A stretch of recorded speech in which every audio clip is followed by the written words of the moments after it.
I would like to call the meeting of the Finance Committee to order. Roll call. Alder Lefebvre, here. Alder Koppa-Stacks. Present. Alder Dorff, here. And Alder Galvin is on his way. I will entertain a motion to approve the agenda. So moved. So moved by Alder Lefebvre. Second. Second by Alder Koppa-Stacks. All those in favor? Aye. Motion carried. Approval of minutes. Motion approved. Move to approve by Alder Koppa-Stacks. Second. Second by Alder Lefebvre. All those in favor? Aye. Motion carries. Regular business. Update and discussion on the 5-year combined capital improvement plan 2024.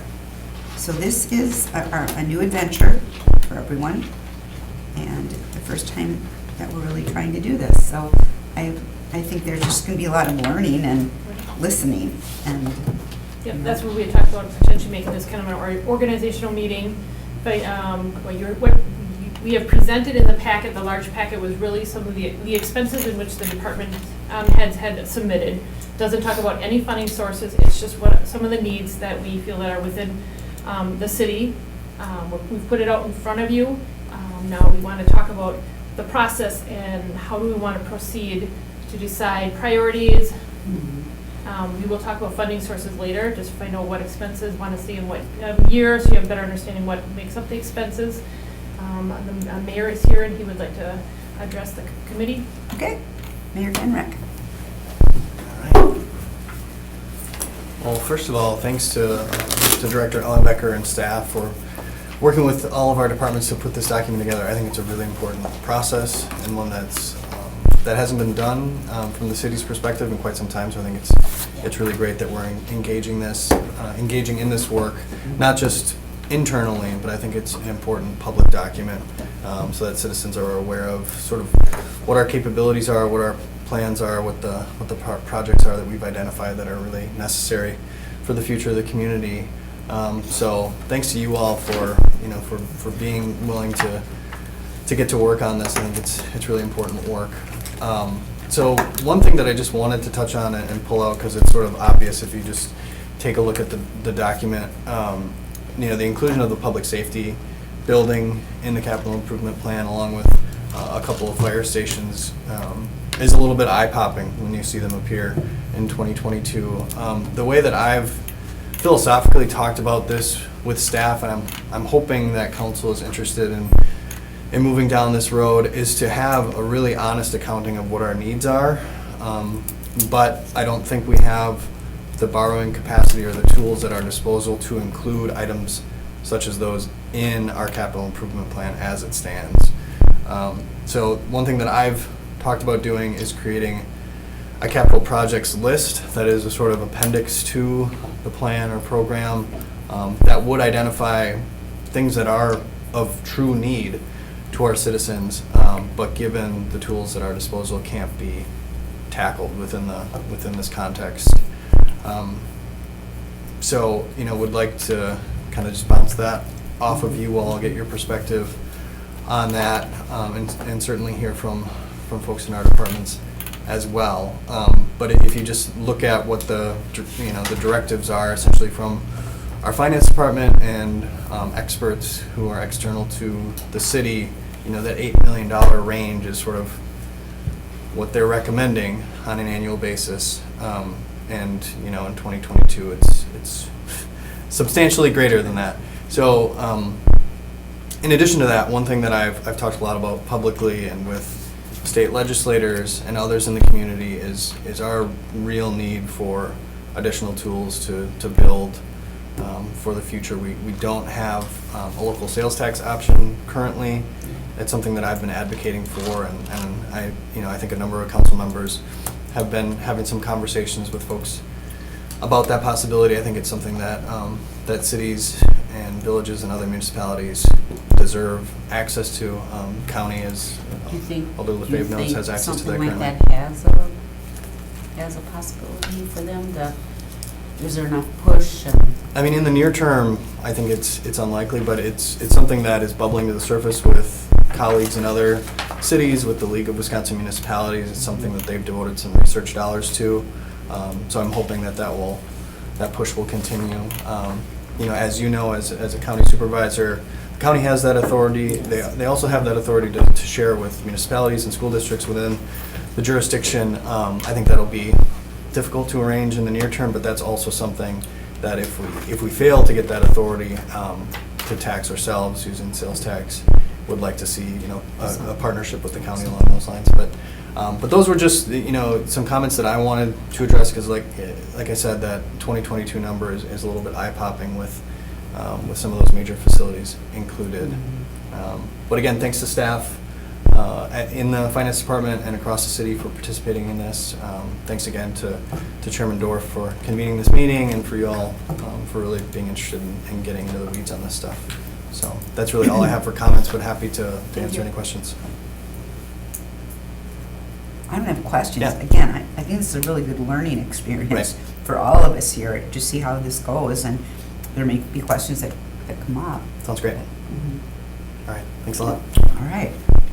Staff, take it away. Well, again, what's presented in front of you is what the department heads had submitted. So we're looking at the summary document, or which document should we be looking at? I guess, yep, and I can also, I was, instead of making these packets, reams for each person, I thought I would put it up on the screen. The summary is all the 300 pages behind detail rolled up to very high levels. Right. And again, we have 3 categories. They're all considered capital projects. In most cases, it's at least a $5,000 value. It has a useful life of a couple years or longer. We kind of break them into 3 categories: the major projects, and then we have equipment, and then we have fleet. And the reason why the packet got so much larger is because every item that's in this packet now should have a detailed page behind it. So that was some more questions that was asked at a previous meeting, is like when, and just wanting more details, and whether or not salvage value was in it, and what's the age of it, and what's the useful life on it. We still have a few holes. There's not every box has been filled in. We filled in as much as we could in the time that was allotted. But there's a lot more information in there, so now that you see this, you'll see the grand summary, and then behind it, then there's 3 more summaries, again, one for major, one for fleet, and one for equipment, and then behind it, the details.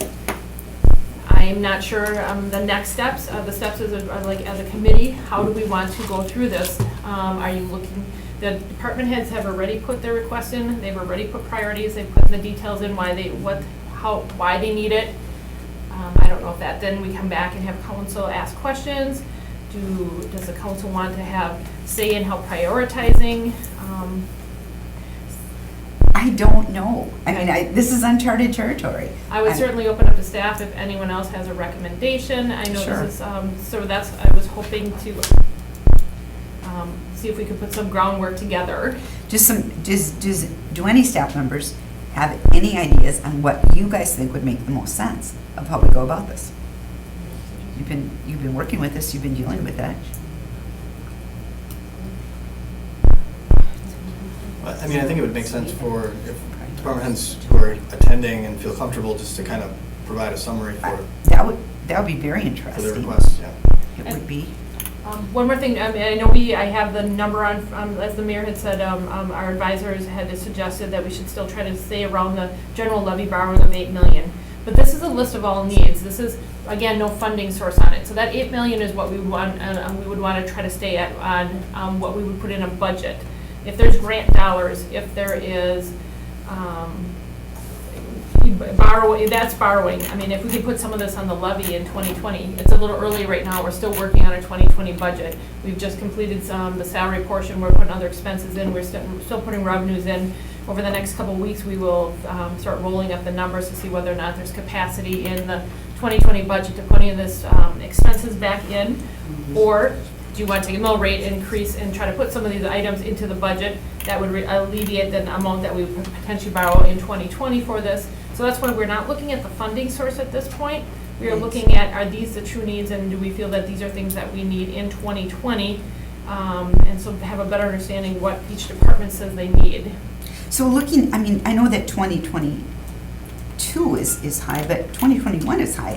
Yep, and based on what the mayor had just said, in 2020, there's $1 million in there to start the public safety building. So on the second page of the roll-up for major, there's $1 million in there for public safety building in 2020. So that could take it really down to 11.1 if we took that portion out. 2021, there's 1.5 million in there for public safety, and there's 7.5 million in there for replacement of fire station 1 and 3. Okay, that's it. And that's Understanding that that's a combined facility, not two separate buildings. correct. So that would be 9 million out of the 24, which would bring it closer down to 15 million. And then the third year, 2022, is where we're seeing the bulk of the public safety building of 47.5. We take that out, that would bring it down to 13. So we are looking at that top number on the summary page for the proposed general levy. You're looking at a little more like 11 million for 2020, 15 million for 2021, and 13 million for 2022. That is a little more maybe obtainable numbers to be looking at. I probably should have did that summary. But then, okay, so and what our goal, where's that $8 million? Somebody said $8 million. Right, it was a recommendation from our financial advisor to try to keep your levy somewhat flat based on what you're paying off, that we should try to shoot for around 8 million. For 2019, I think we borrowed about 8.2 million that affected the levy, so we were in that ballpark of the 8 million. But As here- presented for first 2020 right now, if I take the 1 million off for public safety, then we're at 11 million one. But that, again, that doesn't talk about funding source. If we're saying we would only want to shoot for about 8 million on the levy or part of the budget. And where would we get the other one from? Again, that would be potentially, could we put some, I apologize, I said that wrong. The 8 million would be what we would want to borrow. Then could we make up the difference in the couple million of either Raising grants, another funding the source, rate. or putting it on the budget Got as it. part of the levy. Okay. I said that backwards, I apologize. We're still on pretty much page 1, Yeah. 3-ish. How many Screen pages? went out. 367. Okay. So you didn't, but you missed all the questions, honey, so I'm sorry. People listening. I'll give them what I think. Did somebody, yes? Can I ask about the mill rate? Have we increased that? How long have it been since we increased the mill Last rate? Last year, 3 years ago, it was at 886, and it would have been at 885 or 886 for several years right in a row. And then 2 years ago, we went to 902, and this past year, we went up to 916. So the last 2 years, we have taken a mill rate increase. Prior to that, it was pretty flat for many years.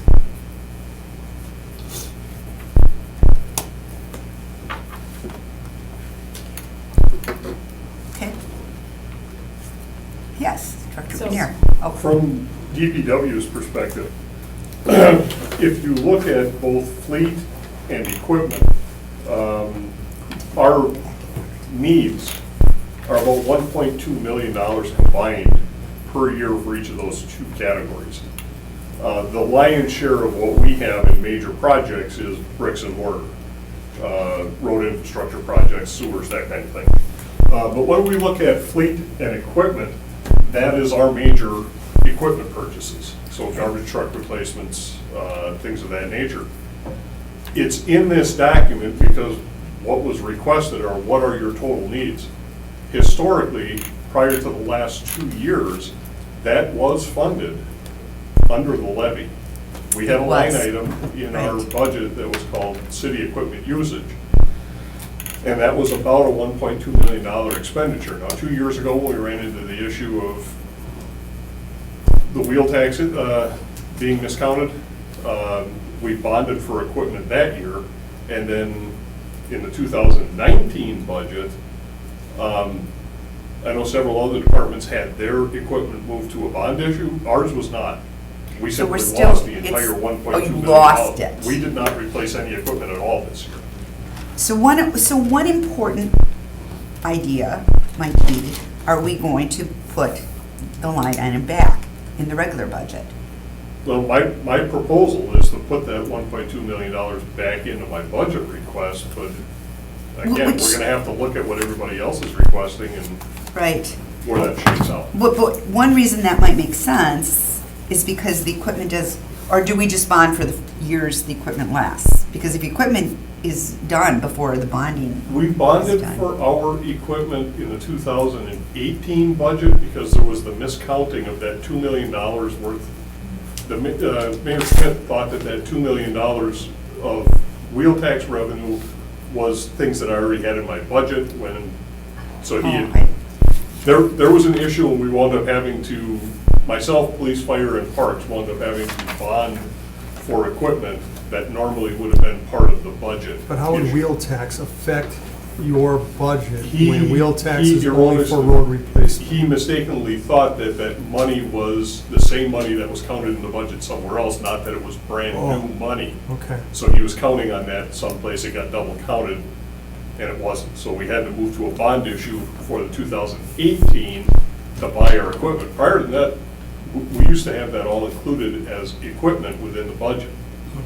Now, And that again, wasn't that for long nine- ago. for That wasn't that 19, long some ago. of the departments bonded for their equipment. Right. We We just did didn't. not, we simply went without. To me, the overreaching thing is not to be picking through everything. I mean, we need to pick through stuff. Yeah. But the big question is, how do we get all the departments onto the same page where levy and not bonding is paying for majority of this heavy equipment, like ambulances and squad cars?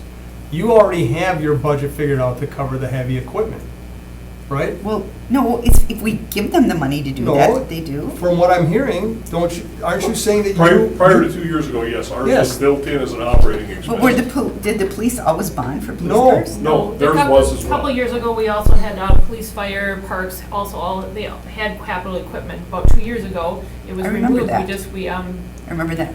You know, so then the last few years, So- the equipment has not been in the budget. So bringing it back into the budget means we have to have money to We have to have more available. tax dollars. So to we do need it. more tax dollars. But it would be good for us to put it, I would think, to put it back into the general budget, because then we're not bonding so much. Well, and I guess what I'm getting, I know what my needs are, and assuming everybody else's needs are consistent on a proportional basis to what they were 2 years ago. What we're showing right now on this summary sheet as a bonding need, or, that $10 million number at the bottom of the page here. Show us the number. Okay, we're showing general levy, other funding, sort of levy impact of 12 million. That very likely, Second from bottom. because that $12 million right now, assuming all things being equal, we're looking at that $12 million being borrowed for. Correct, Right. unless we can put some into our And budget. of that, probably $2 to $2.5 million of it justifiably should be back in the budget as Just from you or operating from expense. everybody? From Correct. everybody? Yes. From everybody, right? Yes. If history is any guide to the future, what we bonded for a couple of years ago was about a $2 million expense. So if all departments were to go back to the way things were in, say, 2016, how we were funding our equipment replacement and new equipment purchases, as a budget item, that would reduce that borrowing need from 12 million down closer to 10, 9.7. It would, but we can't raise probably the mill rate by that much. How much Right, can Well, Diana? It's, how- again, it's a little early, we are not ready to talk about the budget and the funding source. I Okay. thought we were, Sorry. and what's presented in front of you is the expense side, The expenses. not how we're gonna, So then we're gonna have to figure out. not the revenue side. Well, that's, Okay. So, and again, I Know how to apologize, all the separate that. government we talked about, this is really, we were hoping this to be an organizational meeting. This is one of the first time we're sitting down to look at it. We pulled more detail together, got more information from the department heads to help explain their needs, and want to decide how we want to move forward. Again, at this point, we don't have a funding source. A funding source is going to be either levy Right. or it's going to probably be borrowing. combination. Right, what we're looking for is, every department's giving us what they would really like to see for their department for the next 5 years. So we're not gonna really pick this all apart, I right? don't, I would think No. so. but I I don't would think hope we so. start laying a framework that, kind of like we did with the bonding, we really only talked about 1 year of a 5-year bonding plan. Correct, we decided And- at some point to just move forward with the 19 and then start tackling, But- and that's why within a month or two later, I'm bringing you back the next year, because I don't want to wait till the very end. Right. Right. We're starting to tackle the next 5 It years. would be nice to have an idea where we all want to be in the year 2024, going into 2025, where we want to be with our staffing, our equipment, our buildings, and everything else. Figuring out how we get there. I think that we got that, but I Well- guess it's, in my brain, it's like, how the heck are we gonna get there? Well, But we can't even. One more thing, Yes. I would like to add just for Alder Galvin, included in this proposal also is the public safety building and a replacement of Fire Station 1 and 3 into one more building. And so those larger dollars are included in 20, $1 million in 20, $9 million in 21, and 22, there's $47 million. Mayor has suggested that those are items that we need to put on another list, that at this point we maybe should not be tackling them. And so that would reduce this cost, but those are true needs that are out there. that we The need to truth is consider. out there, well, I'm sure every department head feels, as you saw from the discussions we had at the bonding, they all felt all those needs were, I mean, no one rolled over and said, sure, just take this away from me, I really didn't need it. And this is what we're gonna run into in all of this. I mean, the PD's down 14 bodies. Fire's down a couple bodies in equipment. DPW had a bond for equipment that they usually had levy money for. Parks and Forestry has been taking it, and they've got hit this year hard. So, you know, there's a lot of stuff, there's a lot of needs out there. How do we get back to where we were? Does no good to point fingers how we got here, other than to learn from our past mistakes. But we need to make up the cuts from last year and from the year before, although we didn't lose any bodies the year before, we lost equipment into bonding. Yes. And that can be a slow death. I mean, Yeah. it's necessary. If you're gonna build a building, like if you're gonna buy a house, you take out a long-term loan. But there's a lot of stuff in the bonding that should be part of the levy. And I think we need to get back to the bonding and get the other 4 years done. And we need to start on this to get this 5-year plan done.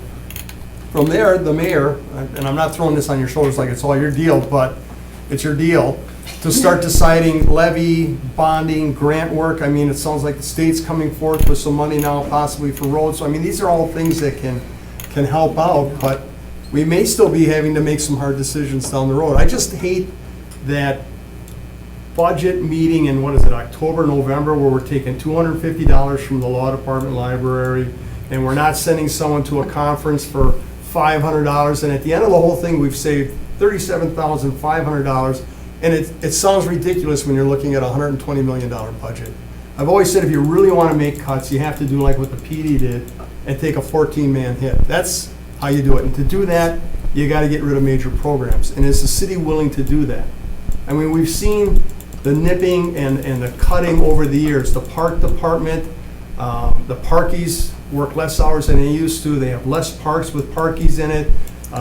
They don't open the bathrooms anymore unless there's an event or there's a parkie there. I mean, there's all these little things throughout the city. Fire department, police, everyone has cut these little things that people kind of grumble about, but there's been no hue and cry about these missing services. But if we want this community to thrive and grow, we've got to figure out a way of getting us back on track to being more progressive with the services that we offer. Right. But right now, we're not going to talk about funding. Right. So Diane, go ahead.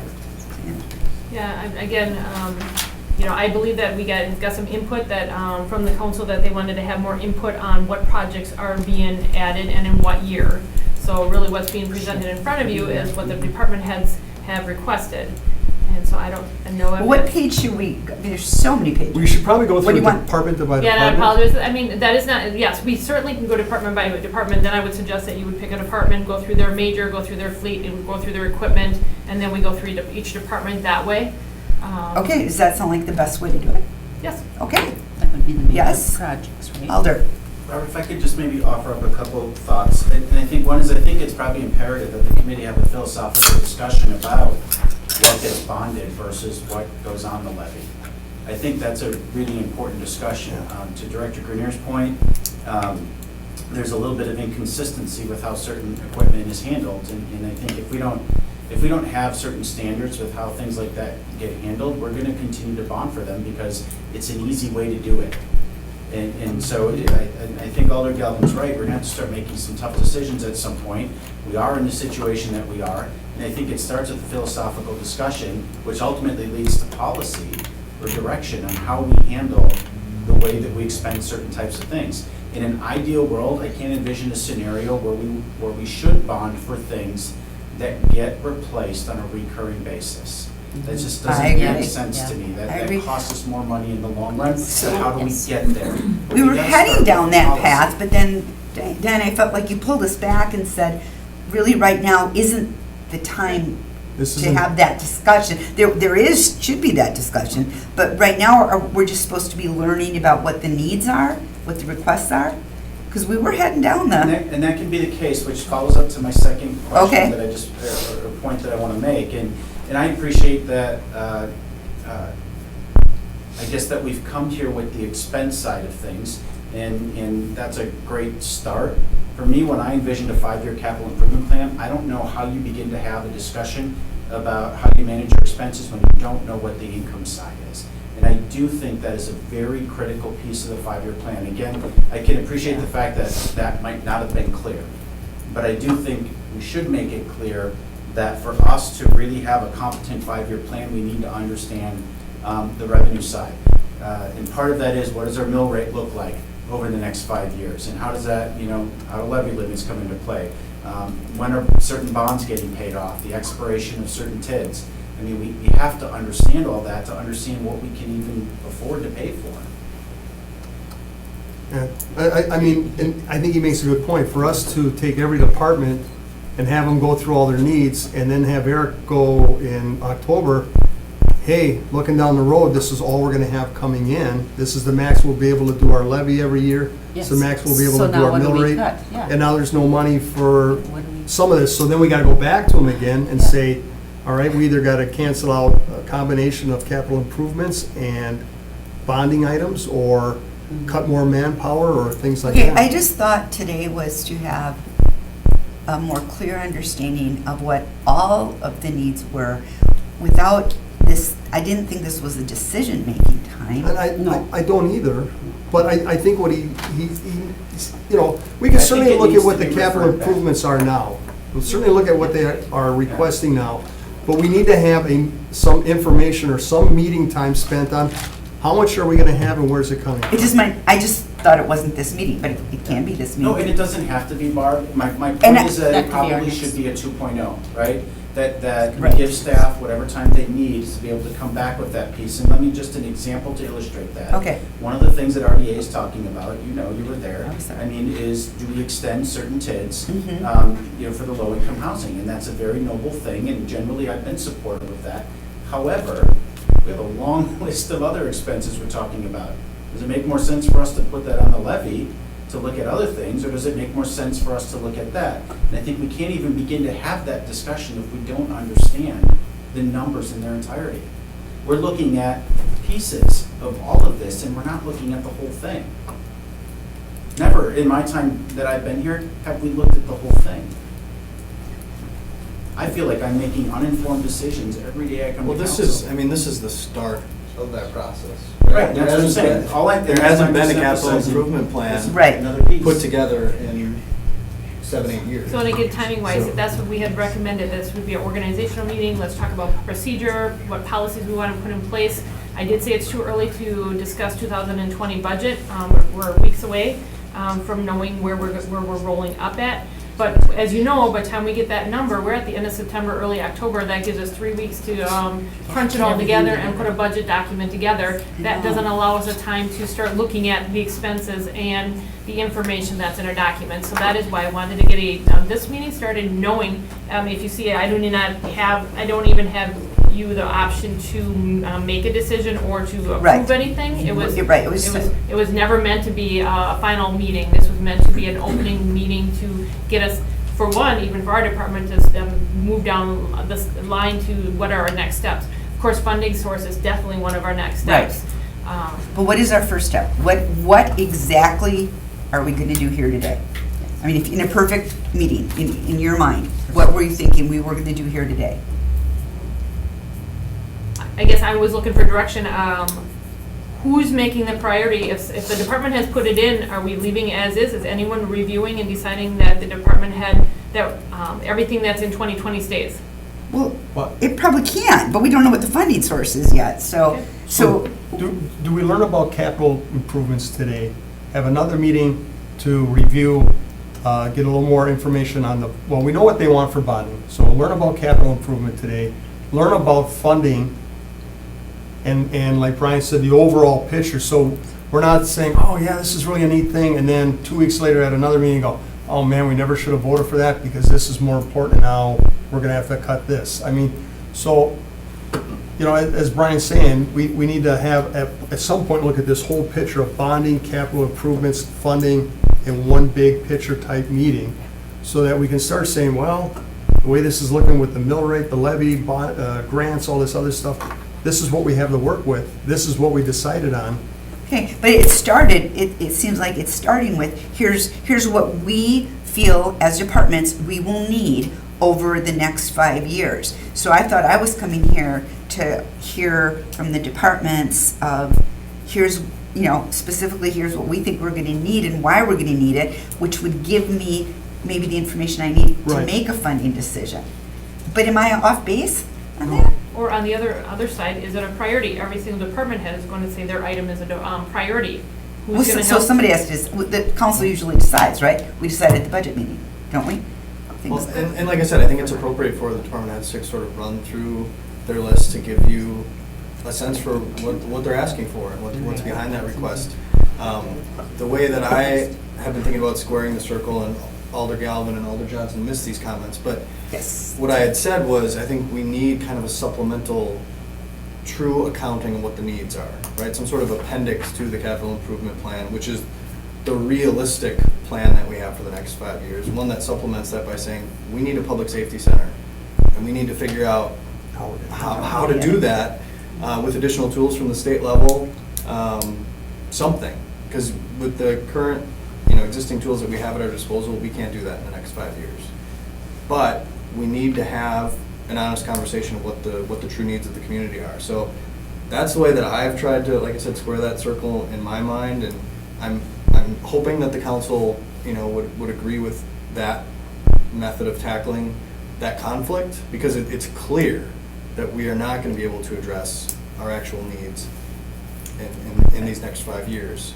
With But the money that that should we be- currently That have, should be yeah. public. I mean, that should be a real public conversation that we're having Right. with the citizens of Green Bay, so they understand what our plan is, in the next 5 years, but also understanding that we really need to do more, and we're falling behind if we're not doing these things. Chief Litton, I would like to hear your wisdom at this point. What would you like to talk about in this meeting? I think everybody's already covered all of this. I think if we just give a quick explanation, I don't think it has to be, you've got the list in front of you, I think most of it's self-explanatory. Okay. I think the bigger ticket items, the fire stations, the police public facility, those are big ticket items, we already covered that. Everything else that's really on our list, I guess, is, fire department has 9 facilities that we take care of, right? So there's a lot of things in those places, things that have to be replaced. Our stations, our newest station is 1990. Late 90, like 2000.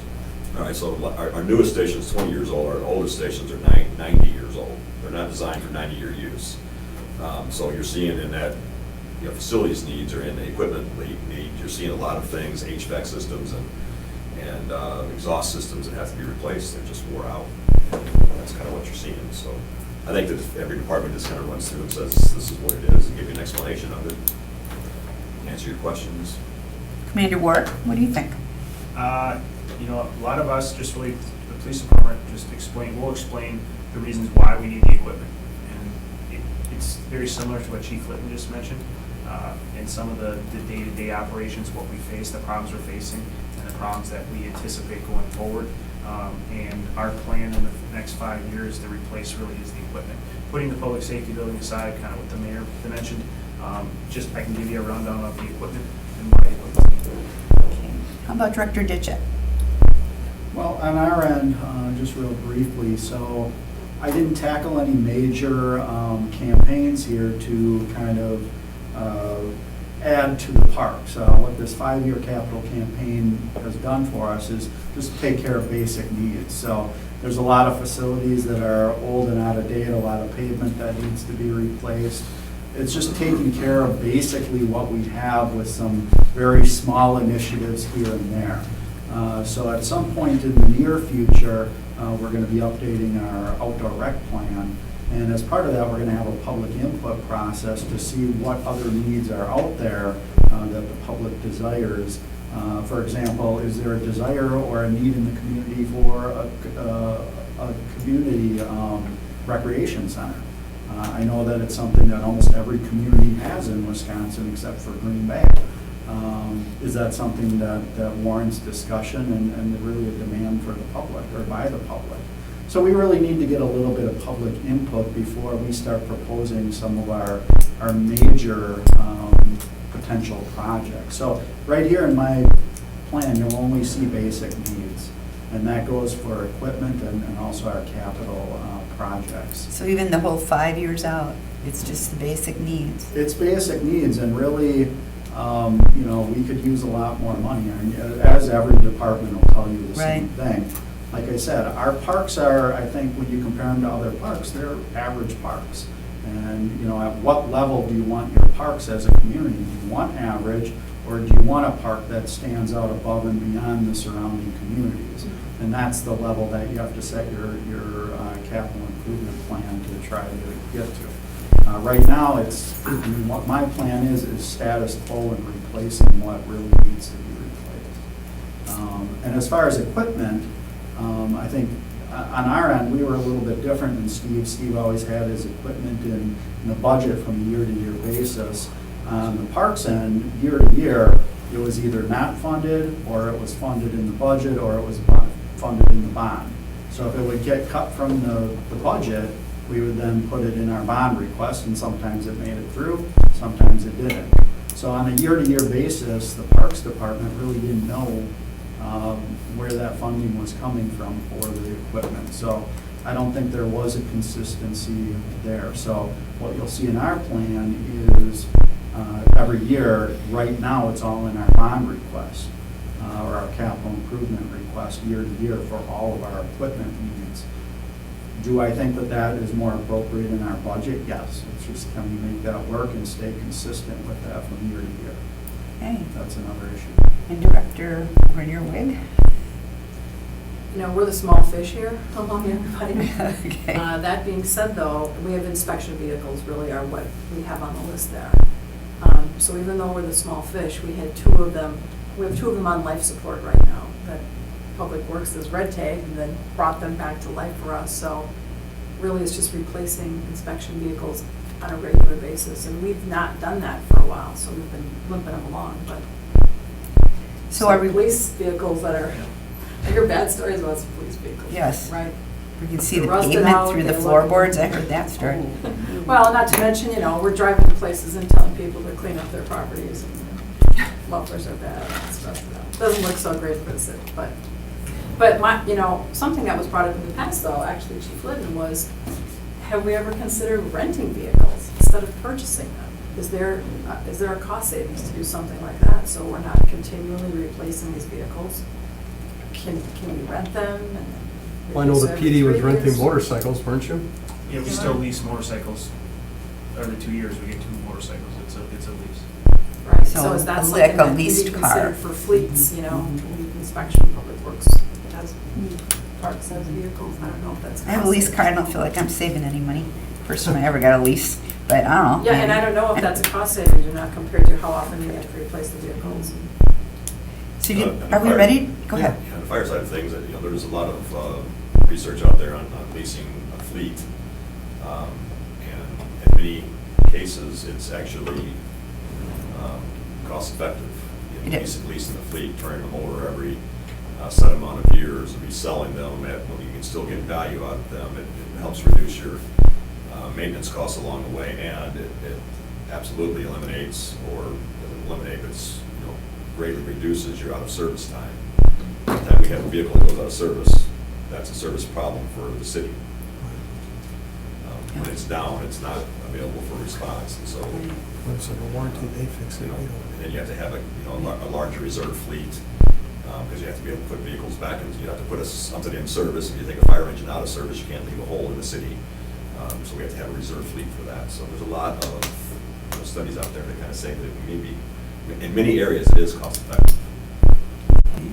I think that would be something I would have to ask the department heads to know their equipment and see if a lease option is available. That's just something I don't think the finance would be able to No. tackle. Right. So that is, that's something the chief has mentioned before. I mean, I guess I would ask then the chief to go explore that option. Yeah. Again, the idea of then you're gonna have level even payments in your operating budget. You don't have that large output of money at one point.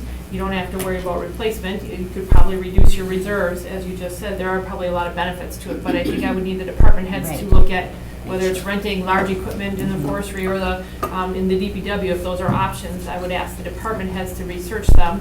You might be able to have newer equipment and have it, and get more of it sooner if you're leasing it at a lower cost on a yearly basis.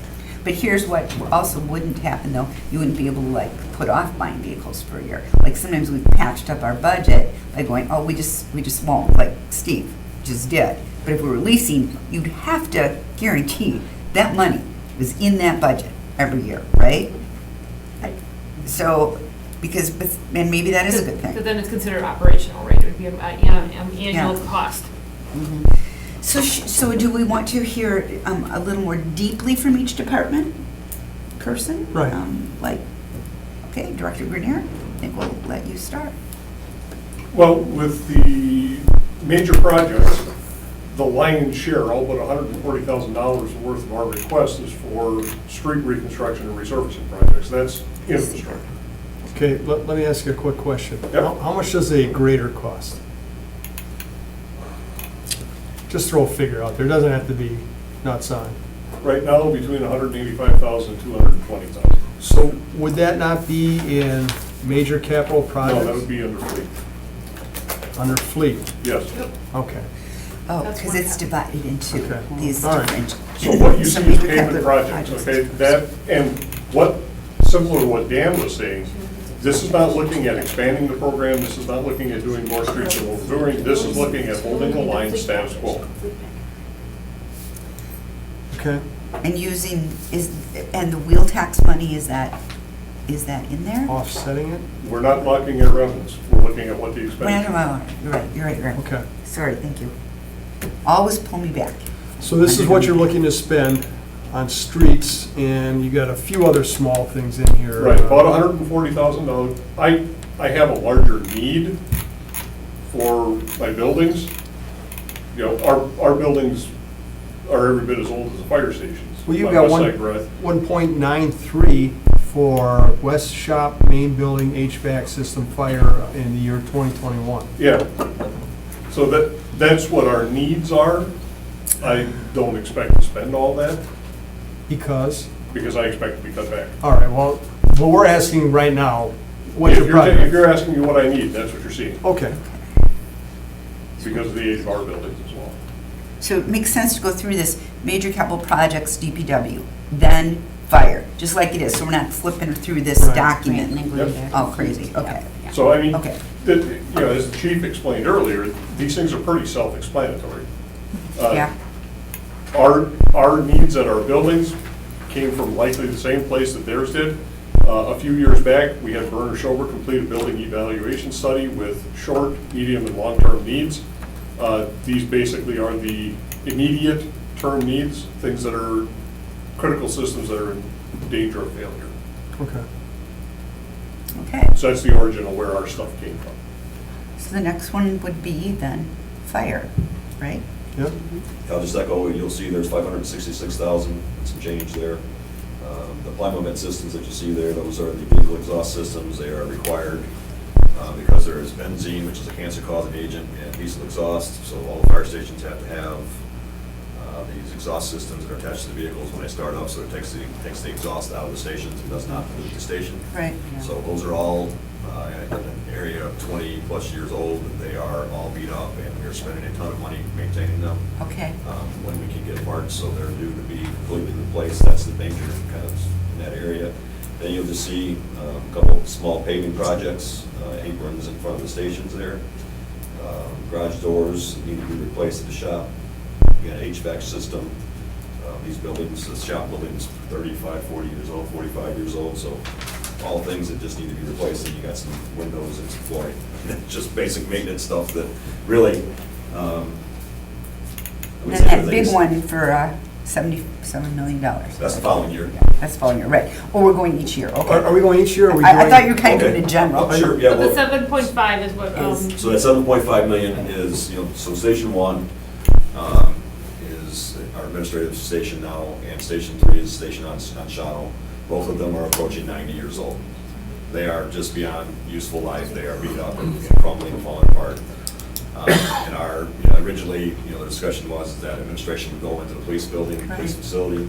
But honestly, I think it's better that it not be in the same building. They have some other kind of tenants that they've been looking at. I don't want to talk for them, but Oh, okay. It's the there are first some I've heard that. potential other suitors to go in that building with them. And our thought is to reduce our footprint by one building. So take our Station 1 and the Station 3 that needs to be replaced and put administration in a wing or on a floor, if you will, at a new Station 3 site to be determined. You wouldn't keep it at the old Station 3 site? Absolutely not, because it's sitting on a slough right now. Basically, it was an infill from the river, and Steve's got pictures of it in his office. Okay. So it's not in a suitable environment. There's not enough parking there. So we really, you're gonna see a request coming from me, probably maybe the next finance meeting or the one after that, for $20,000 to do a GIS study and a needs assessment study for all of the fire stations where they're laid out, just for planning for the future. We have that money in a current building account right now, so you'll see that in the future. I want to be, very shortly here, I want to be able to go out and take a look at what's going on, 20 years out, where the station should be as we start to replace them. So the original vision of having you guys in the police building is that to save money? I think it was. No, that wasn't to save money. Celestine would know what that was for. My opinion of it is it's more of a public relations kind of front, so that to gain, some support for the building. They need the building. There's absolutely no doubt Okay. about that. They have exactly the same needs that we have in the fire department for those two stations. So my thought is that we reduce our footprint by one building. Instead of taking care of 9, we're taking Okay. care of 8. Okay. And, there's economy of scales in building up instead of building out. Yes. So, we'd probably be looking at building a 2-story building Yeah. for Station 3, giving, Three-story. giving the crews there their own separate place, but giving the administration, separate quarters and floor above, or, something of that nature. But we have to spend some money to figure that all out, basically. Don't you store rigs at Station 1? We do have some reserved apparatus there. So they yes. would have to, Station 3 would have to be considerably bigger garage space-wise. We probably, and it's not real expensive to build that space. The more expensive space is obviously the office space and the living quarters. We've got Badger sheet metal still, so that's still a consideration, but, we definitely would want to look. We want to do this study because we want to look and see if we should move Ladder 6, which is out in West Mason, over to a new Station 3, wherever that might get located, or whether that works better from a response standpoint. So that's why I need to spend some money to be able to figure out the best possible location for the next 50, 60, 75 years. And then there would be some income. Well, I guess if we combine the headquarters and Station 3 and the reserve vehicles all in one spot, that gives us the opportunity to unload Badger sheet metal, Station 1 and Station 3. Yeah, and Station 1 and 3, if you think about it, they might make great little microbreweries, they might make a great little restaurant, they might make, Yeah. there's a lot of different things. Historical, maybe. You have to put some money into it. As Director Grenier said, we had that burner shorter study done. The immediate needs in the fire department were $660,000 5 years ago. That number's probably 1.5 million right now. And that's just the immediate code violated problems that we have in our facilities. And then if you look at the intermediate and the long term, I think there was $4, $5, $6, $7, $8 million just put into all the stations, Right. just in the fire department. So I didn't include Public Works, the City Hall, Parks and Recs buildings. They went through them all. Has there been a study done, and I'm not trying to do this police fire thing that everyone always accuses me of, because I do enough of it that I really will admit to, but, is there not a floor here at City Hall that's empty? Am I wrong? Am I right? Yes, no? It has files. It has files in A it. lot of files. All right. Yeah. So I think to myself, and not trying, could not your whole administration fit in that floor and save us the cost of an administration floor on a new building? Or does it make more sense because we anticipate city government growing into that floor, so it would make more sense having your administration if we're gonna need the room to put them in one building. We looked at that pretty extensively, and my determination is that it needs to be separated operationally from what we do as far as training, bringing people into centralized locations when we have to have them face-to-face and things of that nature. Crews stopping into administration, trying to park out in the streets out here on a regular routine basis. It just, from an operational standpoint, sets us back. Okay, so whatever footprint you have is going to be considerably bigger than either Station 3 or 1 occupies right now. I mean, just vehicle-wise. Well, Because you're gonna have staffing the station, you're gonna have staff for the administration building, and then you're gonna have more vehicles parked right in that area, so, I mean, potentially, I mean, Yeah. and, you know, we don't have to necessarily build fancy bays for reserve apparatus. Oh, absolutely. We might be better off building a pole building for that someplace else in the city, right? Get rid of Badger sheet metal, put up, because I know DPW has space needs, I know the police have space needs, we've definitely got space well, and needs. that's why I'm thinking if we're gonna do it, we might as well do it right, and I guess do that study, because it's been nothing but a pain having police vehicles parked all over the city and then having to collect them when you need them.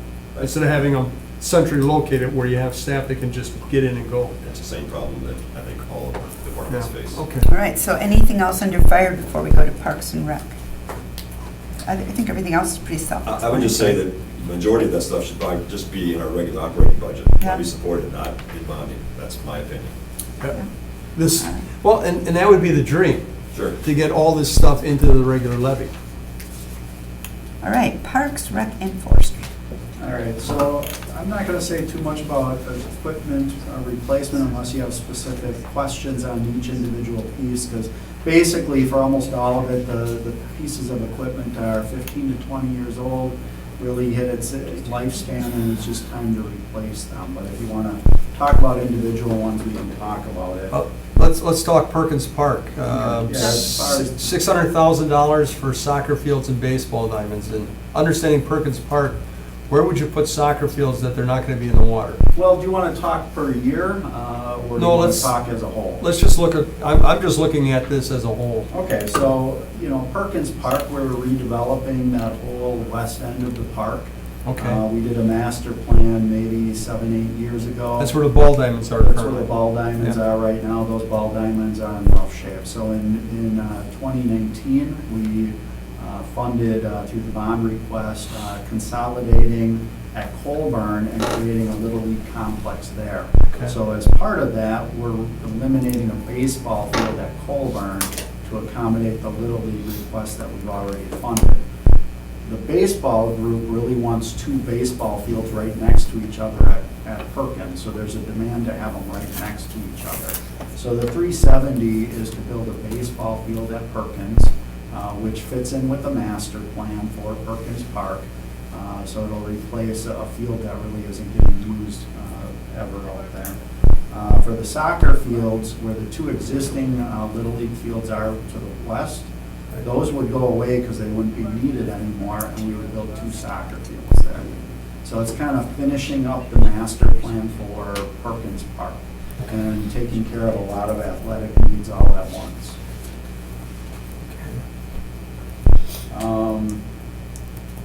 We can go right down the list here. We've got a few projects. Let's see, Arnie Wolf Sports Complex, 300,000. Well, can we go year by year? That would be Sure. easier for me. Sure. So Finger Road concession stand with restrooms. So ever since that facility was built, it's been built on a landfill. The user groups have really pushed hard to donate a concession stand with restrooms up there. In fact, we had a meeting today on that with the mayor, and Steve sat in on that. We're getting close to the point now where the DNR will allow them to build that concession stand. But based on past precedents, for similar type concession stands, the city typically pays for the utilities leading to that concession stand.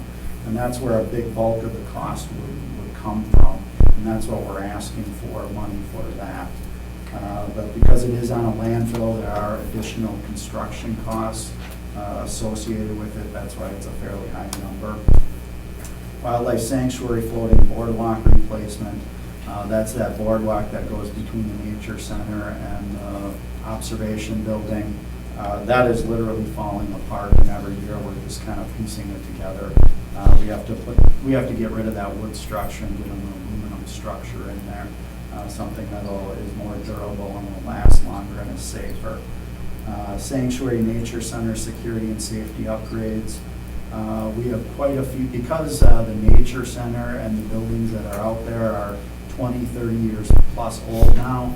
We're getting a lot of things failing out there. So a lot of the security exit lighting doesn't work anymore. The alarms are outdated. They're original to the building. They're almost unserviceable now. So we'd like to replace the alarms. We'd like to fix the code issues. And there's just a few other miscellaneous things we'd like to do out there for safety and security. And then we have several roof replacements on shelters. Those roofs are just old. We'll be replacing it with new asphalt shingles. Those will be just the cost of the materials, and then our park crews would install it. Bear Creek Greenway new bridge. We've been talking for a good couple of years about an issue that we're having with the railroad and people crossing the railroad at an unsecure or an unapproved crossing location.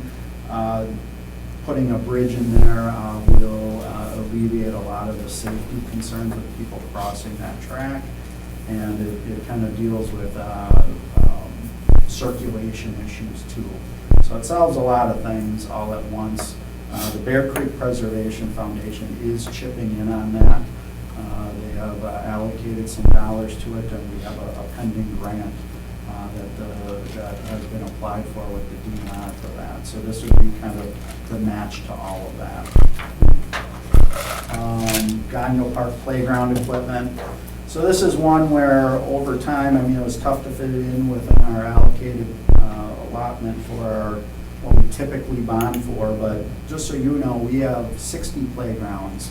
I think 58 playgrounds in our park system. So if we want to do a 30-year replacement plan, we have to replace 2 playgrounds every year.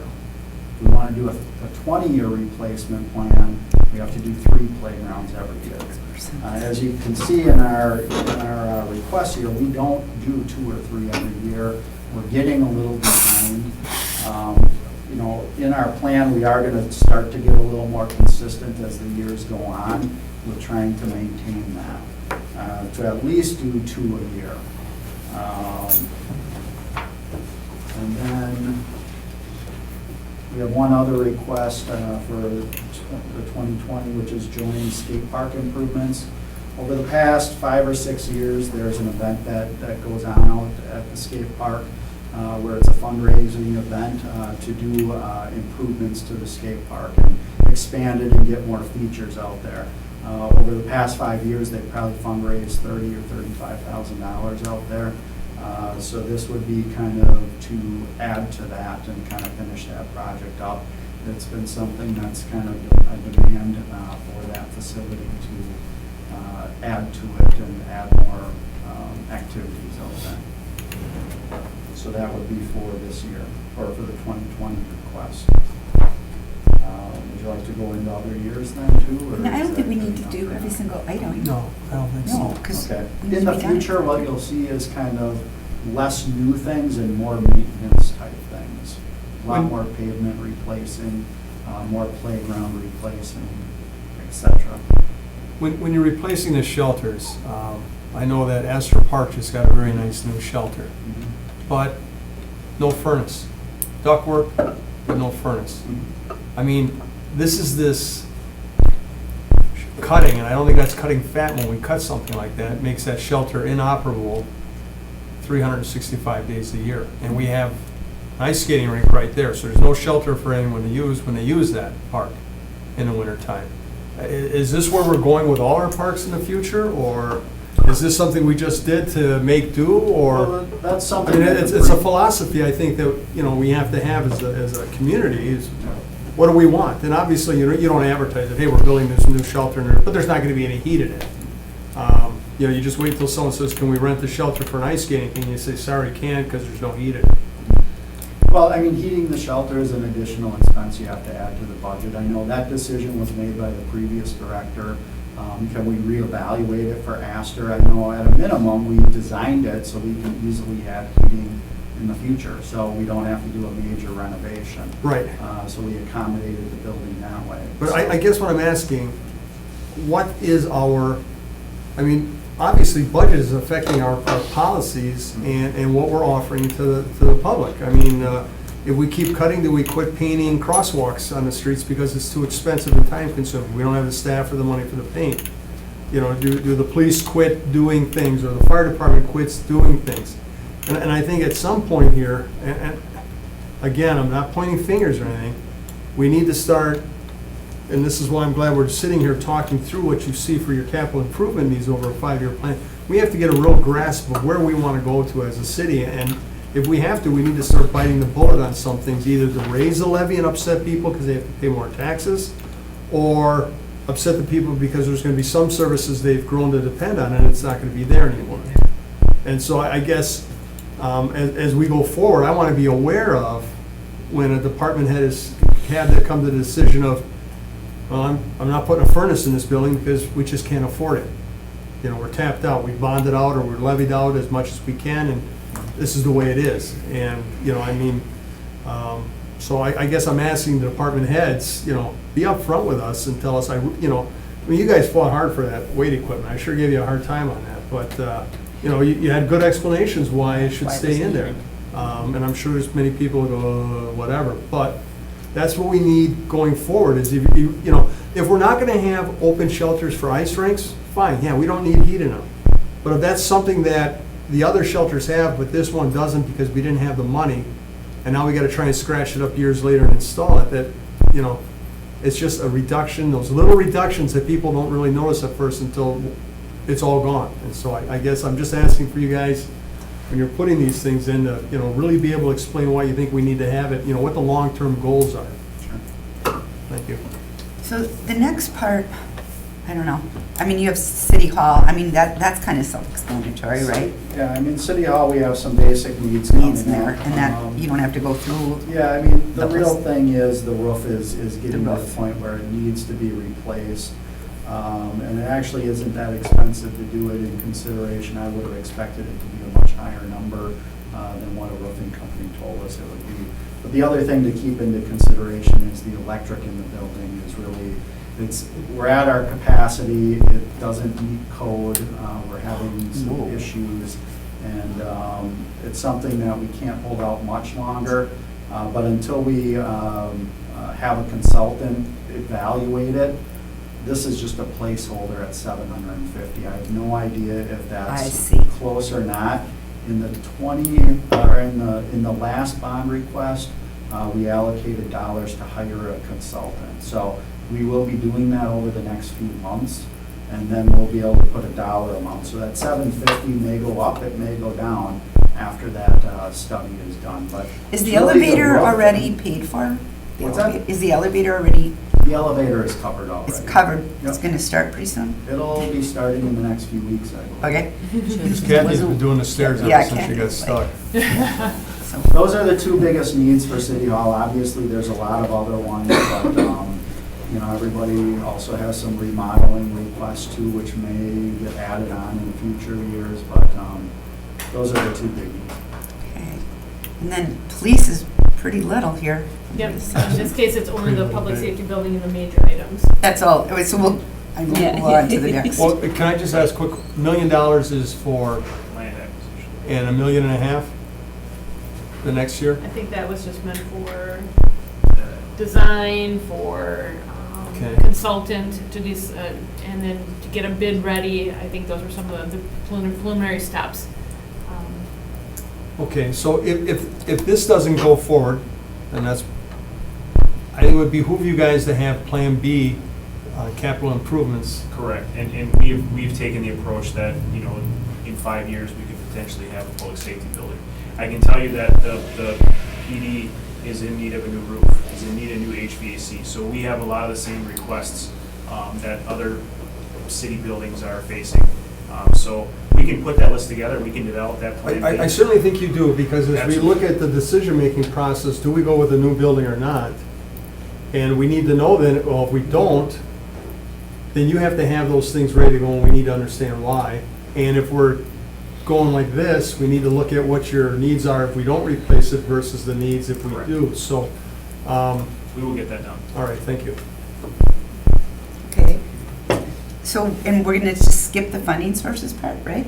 Those are other expenses that are planned. They just don't happen to be general levy. The shipyard is a project that we're moving forward with. We have spaced it out into the phases on the growth of that container park. And again, that is 100% funded by TIF, so it would not affect the levy. Right. So it's still, these are true expenses. Again, that's why it's on the list. Parking ramp repairs 'Cause we are get an that ongoing repair right. that the director has, works on every year. Funded by the parking utility, sanitary and storm also are done by user fees, and these are their recommendations or suggestions on how much expenses they need for those future years. Question on storm sewers. You, just an INS had a big meeting about storm sewers backing up, streets being flooded. I didn't watch that whole video, but people are asking for what are the solutions? And we've been hearing that for a long time. When I got elected the first time, which is going to be 4 years ago this coming April, it was, we need $100 million. Do we have a plan to improve our storm sewers so our streets quit flooding? Or okay, Or start with that. we can't plan, but One question at a but, well, time. do we have a long-term plan or some kind of a plan to alleviate most of the flooding on our city streets when we No. have major downpours? So this $100 million thing, that was just something someone was shooting around, or?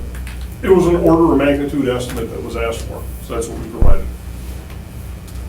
The short answer is, we could increase, and what that represented was our best estimate to take our existing storm sewers from the current design criteria of a 10-year storm up to a 25-year storm. Okay? The storms we've been getting are in excess of 25s. And is there a solution to that? Even at a 25-year storm, if we were to go to from a 25 to a 100-year storm, which nobody does, zero, nobody, okay? That's way outside of the standard of practice.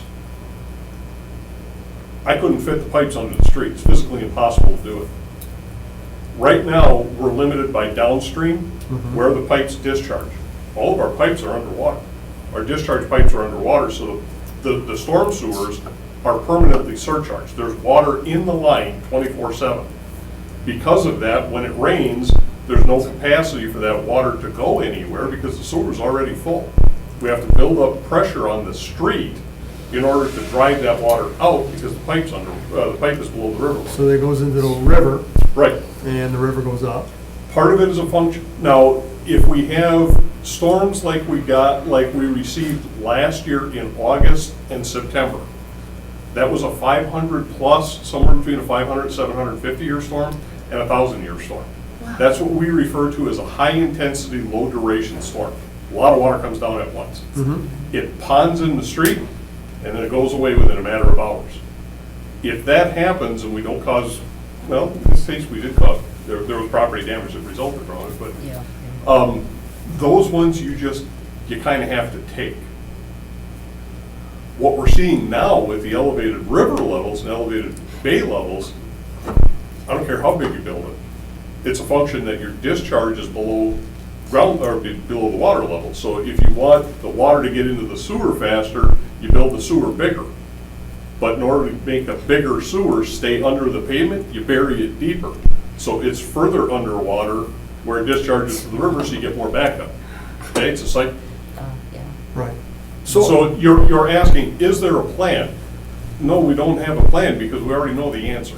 And the answer is not what you're going to, the answer isn't what you want. Simple, what's the answer? The answer is some of this you have to take. Okay. You're at the mercy of Mother Nature. I guess as we're looking at this, so then this storm sewer is just replacing current storm sewer that's breaking down? Yes, sir. This Okay. represents storm sewer improvements that we know will make an impact, like what we did on Elizabeth Street a couple of years ago. Preble, Farland, some of the upgrades in the Preble area. What about Broadway? near West Walnut Street, Main and Mason. Broadway is already taken care of with existing projects that are being funded. So those projects will alleviate some of that flooding. What Yeah. about Shawano Avenue, where it's been flooding since I got on the department? Up by Station 3? Yep. Okay, that's exactly what the chief was talking about. If you come up in the, next to my office, we have a plat map from 1882. Sure, it's an old slope. That But- show, okay, well, what they did was but you want the answer. You filled in the slough. We made building area. But all the area around it that drained to the slough, you didn't change that. So the water continues to drain to the slough. It's just you don't have a slough anymore. So instead of it flowing into the slough, it flows into your basement. Can you install a slope? Where? It's built. I'm not the engineer.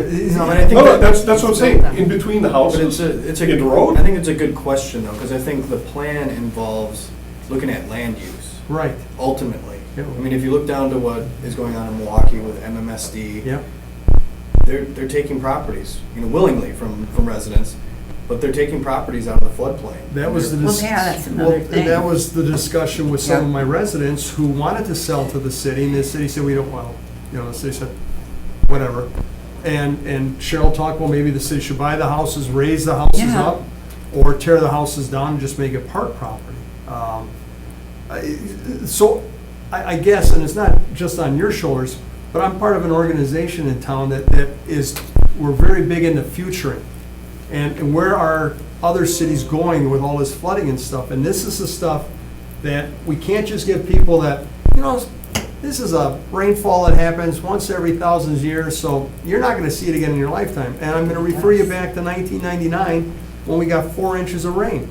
And now we just had another one of those. And we've had several more close to it. And so I think the city needs to be looking at some of these things and at least have an answer to say, well, this is what we think would be feasible and this is what it would cost. Does everyone want to get on board with that, or do you want to just live with what the status quo is? Okay, well, we don't go around saying it's a okay, we've been trying to do the education so that people understand what these storms mean. 1,000-year storm doesn't mean it happens 1 in 1,000 years. It means that it has a 1 in 1,000 chance of happening on any given storm. Yes. So a 10-year storm is a 10% probability storm. It's the terminology that's been used since Christ was a kid, and it's changing now, okay? Vanessa and I were at a symposium that was put on by Congressman Gallagher's office about 3 weeks ago. And that's what National Weather Service, they're struggling with the same thing, trying to explain this to people.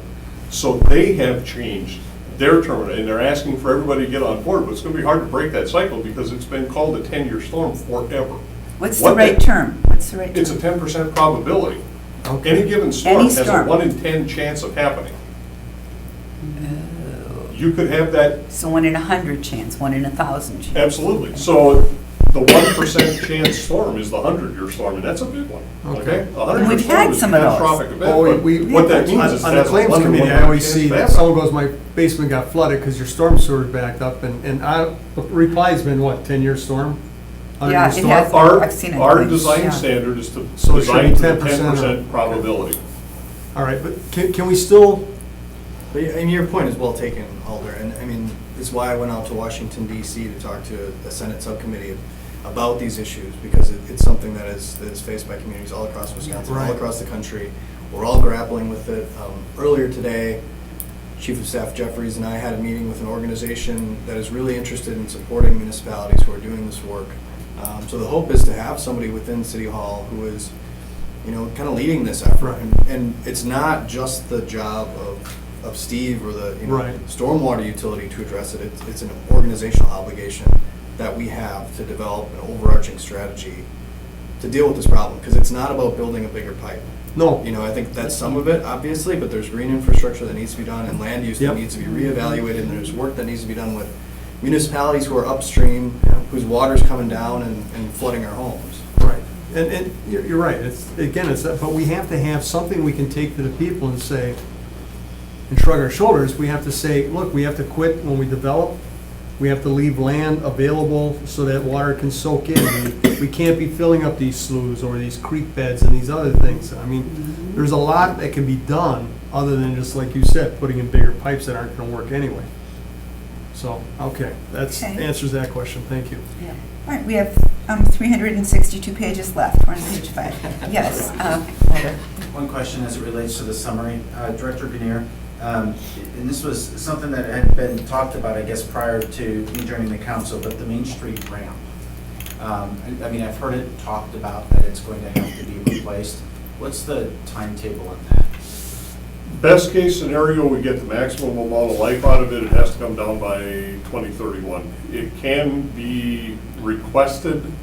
That was part of the development agreement with Schreiber Foods Incorporated when they built their home office and Global Technology Center. We signed that agreement, I believe, in 2011. There was a 20-year sunset on it. So best case, that ramp stays up until 2031, at which time we have to tear it down and turn that property over to Schreiber. They could request that property at any time before the expiration of the 20 years, and we have 2 years to put it on the ground and turn the property over. And any ramp you build has got a shelf life. Correct. And what are they usually, about 50 years? Between 50 and 75, depending on how they take care of them, which is why I put about $650,000 in maintenance into the ramps each year.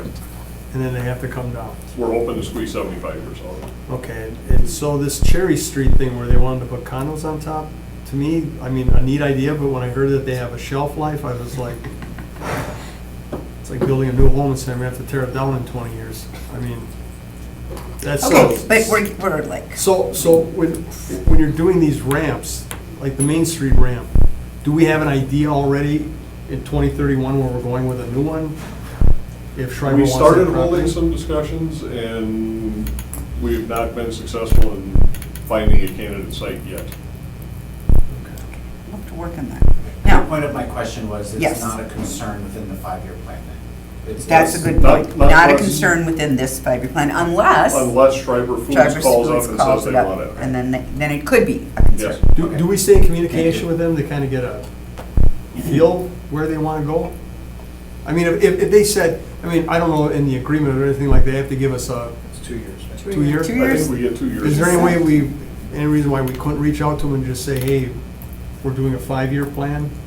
Any chance you give us a 5-year shout out on this thing, so if we have to, we can start including in it, at least start acquiring the land and Yeah. what we need to do? Happy to check in with them on All right, that. thanks. So now, these are pages that seem to back up what we just talked Right, about, I right? would recommend you jump to page 87. That's That- great. That would be our next summary. Everything between 5 and 87 is all the backup All for the all the backup. major projects that we had just looked at, that summary. All right. If you jump to page 87, you will see a summary of all the equipment that has been requested. Our first item is Okay. actually clerks, and that is a few years out, and that is replacement of the election tabulators. Nationwide, it seems like that's going on. I've been reading. Yeah, it's just equipment that's 7, 8 years old at this point, with a useful life of 10 years, so this puts it at about 11 or 12 years out, hoping it'll last that long.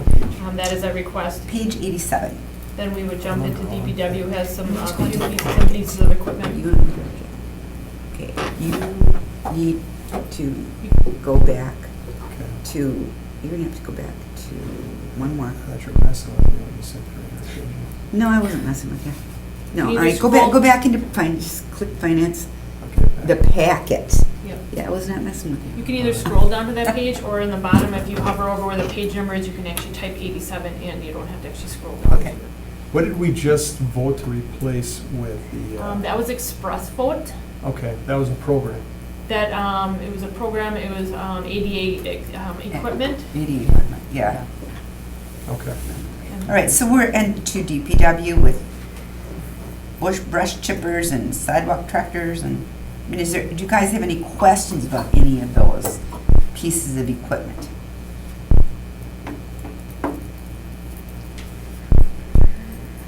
No? Steve, any words? No, again, what I can tell you is I had our fleet manager pull together an inventory and an equipment replacement plan, a little bit more extensive than what we have done in the past, but following the same guidelines that we have used, both with the equipment and with the fleet, when we get the fleet. Everything in here is actually beyond service life. Okay, With the exception of the garbage trucks, we are trying to stay on an 8-year rotation. You will see those under fleet, simply yes. because after 8 years of frontline service, 260 days a year, those trucks are used up, they are falling apart. okay.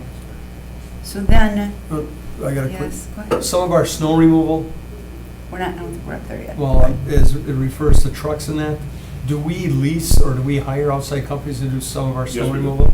And they use their own vehicles then? Correct. Okay, so, Oh, I see. so when we're talking about trucks, you have a limited fleet and then you have a leased fleet for stuff like, Yes. major stuff like, but we don't use those trucks for anything but snow removal? Correct. Okay. All right, fire is next, and just take a minute, guys, and look this over. And if you have questions on any of this equipment. Can you guys hand wash dishes? Oh my God. There's actually some health issues. Really? Is it the food they cook or what? Because of the repetitive use of everything and the ongoing 24/7, use of it, their cookware and everything needs to be sanitized. I don't object to the dishwasher. No, I don't either. I don't Similar have to a any. restaurant. Yes. I mean, the laptops, it seems reasonable, the computers, just rotation. There's no new missions on that list, that's all replacement Yeah. equipment. It You know, is. You look at some of the bigger items, between 2 years of replacing our portable radios, there'll be an end of life replacements there. Same thing that the police are currently doing, with much of their stock, I believe. You've got the MDTs, which are mobile computers, cardiac monitors, they'll be end of Right. life. So the cardiac monitors, I believe. They are expensive, aren't they? They're very expensive, but I think there's a 15-year life on them, and then they stop supporting it, and the technology has changed drastically in the cardiac monitor area in the last 15 years, so. Do you ever think, I mean, I don't know, maybe it's not a big enough item to do this, but to, over a period of time, and replace a few every year? Or it's just better to get them all at the same time? We like, because our people are moving around a lot. they may not be at And then some they're stations. familiar with them, It's just like never our, mind. it's just like our radios are one You're right. standard, so that, when people, Right. somebody's having a heart attack or a very, Because they don't stay the same. creative, we want them to be able to not have to like hunt and peck for things, because they can be very different in a year. You convinced me. And your vehicles are all in bonding? They're all. We're not in vehicles, we're not we haven't got fleet the yet. fleet yet, so We're we not have fleet, fleet it's summary. fleet, Yeah. okay? So, and then, Alright. yeah, if you go in the information center, some of this is really things that we annually try to put right into the operating budget. It's in our capital account for IT, but it's your annual ongoing equipment. Makes sense. Okay, the reason why I ask is because there's vehicles within DPWs. And that's why. Well, Well, that's there- more equipment. Equipment like the front end Fleet. loader, there's really, where's their vehicles? You mean the sidewalk tractor? Yeah. Well, Is that licensed? Do you No. license a tractor? We never- It's, That's that's the kind of the Bobcat, differential. All right. the Okay, Bobcat-looking okay. things. Sure. It depends upon if if it gets licensed as one of the major drivers that'll throw it onto our fleet page instead. Parks and Rec, it's kind of, again, self-explanatory stuff.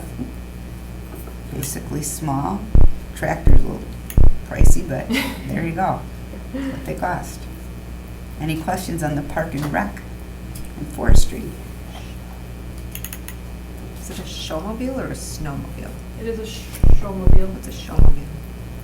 A showmobile for $168,000. Do you put on a show? It's a big stage. It's a stage, is it really? You've never seen the show? I have seen the show, yes, I have. It's a show, it's a stage, right, okay. All right, police, handheld radios, which we talk about, and mobile radios. Yeah, and that's just our basic needs. There is no extra things that we're trying to implement. That's just replacing stuff that we already have that's exceeded their lifespan. Okay, And some of this other stuff is for if you stay in the current station, security cameras, things like that. Yes, I mean, the 12,000 for the security cameras is just basic replacement of the cameras that we have. We have cameras that are well beyond their lifespan and just trying to replace them. Everything is for the station that we have right now. The only thing that's part of the building would be the camera. All right, where should we skip down to And now? then the next page you would skip down to is page 167. That will get you to the fleet summary. There, And now you can your scroll, cars or are- you can enter the 167 and it'll jump you to that page. And then again, we would start with, this is where Director Renier Wigwood is speaking on her. The community development, Yep, Okay. and those again are the inspection vehicles. The We put in inspection. 3, they're the worst ones with the highest mileage. okay, We've asked for a larger vehicle. Our inspectors now have computers in the cars. Got And it. the small cars they have now, they're doing a lot of this stuff, which isn't great, so we're just looking for some larger space in the front. Building inspectors carry collapsible ladders with them, those types of things. Okay. And then also just trying to get around with the snow and the ice. We were looking for a larger vehicle. And then we just estimated for the 5 years, based on the year of the vehicle and the mileage. How much it might go up. Right. One of the things that we have found, because we handle a lot of the fleet purchases for sedans and things of that nature, with the government pricing contract that we utilize, the crossover vehicles, the Chevy Equinox type vehicle as opposed to a 4-door sedan, we're actually getting a better vehicle for a cheaper price by going to the crossovers. okay. So you have 12 vehicles, Cheryl? Yes. And then you expect to replace them every 5 years? 5 year, well, we've been putting it off, so I mean, every year we look at it, and if we can put it off, we do. But What makes you decide 5 years versus 10 or 7? I think this is just, when we laid this out, it was an estimate. All based our on vehicles are mileage. already out of useful life, so at one point, they need to get back into useful life. So I would think 2025, 2026, they might not have to, Right. they might be able to do, they Right. might not have to replace them, they could wait a year or two and then get it closer Right. to Well, 7 or 8 I guess years. that's what I'm asking, because the PD used to replace all their cars every year. Then they went 50/50, then they went every 3 years, and it was every 4 years. And now they hit about, 100,000 miles or a little bit over before they start replacing, which is about 4 years roughly. I mean, the older they get, the less they get used. And I'm just Right. wondering, The officers clearly use them more than the they inspectors. kind of beat the hell out of them, yeah. These are older than 4 or 5 years. Well, and I understand, and usually you get them from the PD or other departments. Sometimes, You get everybody's leftovers. at this point, we're taking them from where we're. Right, but I guess, should we get new ones as we start looking at other 5-year plans, is it gonna be necessary to replace them every 5 years? No, I don't believe so. Okay, all right, I mean, this is because we're behind. because they are in Because such they're- poor Right. shape, Yep. right, okay, thank you. Now comes the trucks. Alder Galvin. Oh, boy. Right. Refuse trucks, electrical service trucks. Any questions on the trucks? They're expensive. How many trucks are we talking about? I mean, Well, 309,000, how many trucks? is it? Every entry, every line entry you see is an individual vehicle, so Oh. it's Oh. a garbage truck. Nice. $309,000 right now. Whoa. Isn't that something? And it- All of these entries are one vehicle. each vehicle, yes. Okay, and because it goes up, that's what you're guesstimating the increased cost every year. Cost of the increase vehicles. primarily due to steel prices. and Could actually be rubber more, could be Yeah. less. Right. But it's gonna be close. Yes. All right, thank you. Wow, So they okay. have a useful life of 8 years and you have 16 Well, in roughly? 8 years as a frontline vehicle, then we rotate it into the back if we can. As Fire was indicating, we also have a need for some reserve Right. vehicles if frontline truck goes down, something we can press into service. We have been, if the chassis is salvageable, we have been cutting the boxes off of them and putting the old compactors, the rear loads on, and then we refer to that, if you hear my staff talk about a pan, it has a pan that comes down in the back, and then in combination with a sidewalk unit or a tractor, we use those for brush and leaf collection. So we're also taking, a lot of times refuse trucks, by the end of the 8 years, mechanically, they're pretty shot. Engines are gone, transmissions are gone, and we're rotting through the frames. So I was talking to the fleet manager today, with some of the tandem axle dump trucks, we've been successful. Tandem axles work better if we got a single axle. What we do is we'll take the dump bodies off of them. If we've got a single axle, we'll rip the axle assemblies out. We've been buying secondhand tandem axles from government surplus, stretching the frames by about 4 feet and then mounting the pan bodies on it. So Nathan's got pretty good. By the time we're retiring a vehicle, you know, some of that heavy equipment from service, we've used everything but the loop. Pretty cool. And I heard wop, wop, wop, wop, wop, wop. Tandem something. That was good. It was very interesting. Well, we don't just get to the end of the service life and then ask for a new one. We're actually repurposing and turning it into another truck that we'll continue to use. With a pan or something. All right.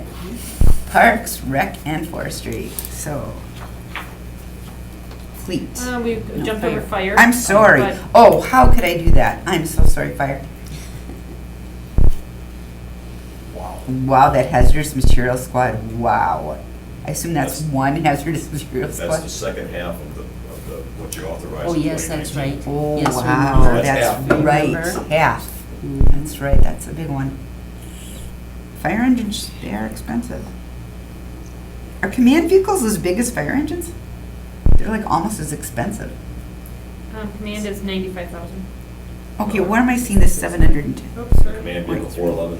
Yeah. Yeah, that's I'm sorry. essentially I was looking. it's a mobile, Oh, like a mobile, like, incident Command command system. center? Wasn't that brand I get it. new Okay. 10 years ago? 10 years ago. So it's time to dump it? We don't know yet, we're still evaluating that. That's kind of there as a placeholder as well. Okay. Okay. What is your, I understand what the engines and that, what the determination is, but with some of these staff vehicles, command vehicles, what's the determination? Age or wear and tear and the ability to fix it? Yeah, I think the staff vehicles right now, I think we again said 5 years, and we'll evaluate that as we get a little closer to that. When you're looking at that replacement in 2024, they might go 7 or 8 years. I'm basically talking about command staff vehicles. They may last longer. The command vehicles that you're seeing there, battalion chief vehicles, those are on the road all day, and they work the road hard, so I think we're calling 4-year replacement on those, I believe. Fire engines were anywhere from 8 to 12 years, depending on where they're located. Ladder trucks, we're looking at 18 years roughly. And we build Wow, there's that $1 million, over $1 million. 1.4 million, that's the first of two, actually The the first of ladder three. Anyway, and we're building in a 5% cushion right now on everything. We just had an ambulance bid opening earlier this afternoon. Sure. It's a 4% increase over last year. And what I'm saying about the leasing is that we can get money cheaper than that right now, than 4%, paying 4% cost year over year, and recoup more money out of the ones that we're replacing. So there's two different, national companies that do the leasing programs. They actually lease fire vehicles. Yep, on a 7-year rotation. We can tell them what year rotation we want them on, and they'll come up with a plan. I can bring it in here, and I'll actually have the companies come here to this committee and walk you through it, and they can show you based on what this shows right now versus what it would cost us. And they make money and you save Yeah, money. and I find how does that happen? Yeah. Well, I mean, if We they say save it money- works, it works. yeah, Well, yeah, we save money in That's in fact, amazing. maintenance and having money on downtime, and they get more money for them if we're replacing them, more often. They're Okay. worth much more. in a shorter Oh, time because then span. they'll sell them. By the time we get, right now, by the time we go from frontline fire engine, let's say, so Okay. let's just say it's 8 years. Sure. And it goes to a reserve status for, it could be 4 years, depending on the condition of every vehicle every year that we evaluate. So at the end of 12 years, like basically, we might get $7,000 or $8,000 for something that we paid $650,000 for 12 years previously. Basically, it's just scrap. Right, so if you replace them sooner, there's a much bigger market for them. Sure. And you can actually get a return on your salary. So obviously, you're looking into that. We're gonna look into it, there's 2 different companies that we'll probably have them come, whenever the finance committee wants to see them, I'll have them start putting the plans together. It'd be interesting to see to compare to these costs here for us. And again, if they come back and it's not, it doesn't show that there would be a big savings for us, I won't waste your time. Right, Say, right. came back and it was higher. I don't expect it to be that way, but. Thanks for looking into that. Yeah. We'll definitely look at it. When you look at Parks and Rec, I just want to comment that the entire 5 years is less than ladder truck 421. So, there you go. That's pretty, I don't know, any questions on these? Is there anyone, here come the police squads. think you got some squads. Didn't we just Yep. generously give you some squads? Yep, 2019, we got 15 squads. Yep. And 15 for the next 5 years. Will get us back into that 4-year rotation. We used to be on 3, we went to 4. And after 4 years, those squads are pushing about 100,000 miles. And that's important for everybody to know, because after the 100,000 miles, the powertrain warranty expires, just like on Okay. your personal vehicle. And we're seeing a big influx of the amount of repairs we are doing on our current fleet, because we haven't gotten squads in a year or two. So some squads are going on a 5-year rotation. So that 15 squads a year will get us back to that 4-year rotation, so that we're not experiencing some of these high maintenance costs that we're experiencing this year. They don't seem to be real pricey. Well, I mean, when you look at the squad car is not, I mean, the equipment in the squad car is more expensive than the squad yeah, car. okay, so that doesn't include the equipment? No, Oh, all right, that's just the no, this basic. is just the shell of the car. Okay, well then they are They pricey. show up. Kevin, just based on what I'm seeing the other departments doing, do you think maybe you should rework these numbers and add in like a 5% bump each year? Because you kept them all the same. You kept them all the same. You know, just to Yeah. cover your bets, I mean, because as we're looking towards a 5-year plan, you know, 5 years, Yeah. over 5 years, I mean, 5% over 5 years, That's a every good year, point. it's gonna add up to a point where we don't wanna get caught short again. We never wanna get caught short again. Right. Yeah, and we can do that. Okay. This also includes, these numbers also include the trade-in costs of our current fleet when we rotate them. So you're hoping Yeah. you're gonna get that, or you're pretty Yeah, guaranteed? it's, we take that in consideration. It's about $5,000 for like a Dodge Charger after we rotate it. Okay. After it's done, it's got 100,000 miles on it. So when we get these vehicles, what kind of warranty do they usually have on it? Like a, Just the 3-year, 36,000, 100,000 on the powertrain. okay, so with Cheryl's cars, your cars, the fire department cars, when something goes wrong with it during that 3 years, we take it back to the dealer and have them fix it. So if you guys were to be rotating these cars in, our mechanics would have more time to be doing other jobs that get pushed to the back of the list because they have to keep the fleets going. Correct. And where does Cheryl take her cars to be maintenance? To Steve. DPW. So again, it would save some time for your mechanics if it's, I mean, if they're. Some. Yeah, some, okay. They're not getting sold. Okay. All right, thank you. Transit, buses, nothing next year, it looks like? Correct, and what this is the local share for those vehicles. In most cases, it's an 80-20 federal payment, and this is Okay. the 20% or the local share of the buses. That's Well, they're 20%. The buses run about 400, Yeah, they're starting to close in on a $500,000. yeah. They're Are around 4. are we gonna be looking at electric, alternative fuel buses, something that's more green? Is that what we're here for today? Well, I'm just asking, Okay. as we're looking at that, well, I Yeah. mean, because there might be monies opening up for that in the future. I know there's some operability problems in severely cold weather. Okay, So I Which know we that's get why here. Patty's had some pause with that. okay. Well, what about- Ultimately, would love to have that. Do they run the natural gas?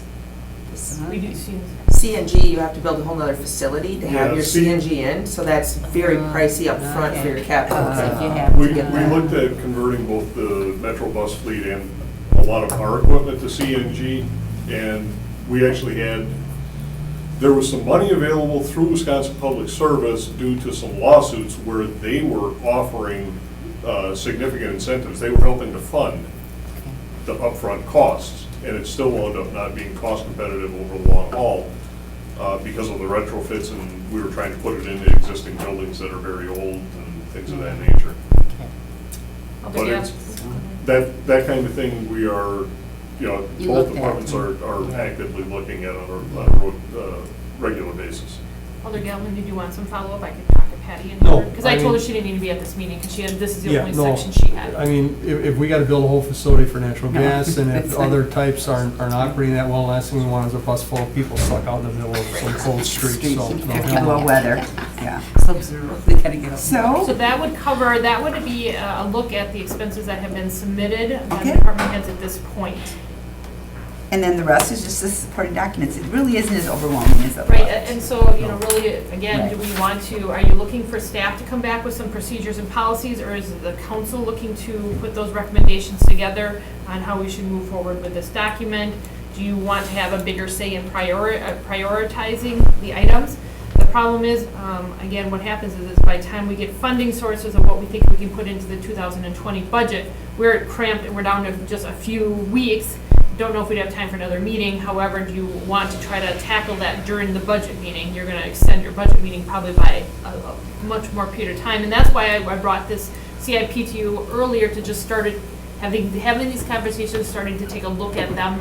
I'm not sure you want to do prioritization during the budget meeting. That would something you might want ahead of time.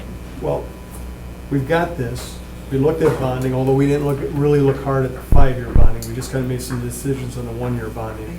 I'm still going back to what Brian says. Before I go into the budget meeting, I would like to understand, although you haven't nailed down all the funding sources, Correct. I would like to understand going into our budget meeting what the funding sources are, what we've gotten in the past, and what we anticipate for the future, so that when we go into the bonding, again, if we have to make some hard decisions, we're making decently, well thought out cuts, and not these nitpicking cuts that we've done in the past. It has to be something that's going to impact the budget, and not so we can feel good because we got rid of the extra flush toilet paper, okay, and we went with the cheap stuff. So Correct. So yes, at this point, it was expenses only. Funding sources had not been brought to the table. So that is, there's certainly next steps that would certainly well, have been. that's what I'd like to see. We have to have another special meeting before that, so just so we understand the funding sources, past and future, and because the future is, without understanding the future where our budgeting has come from and where it's going,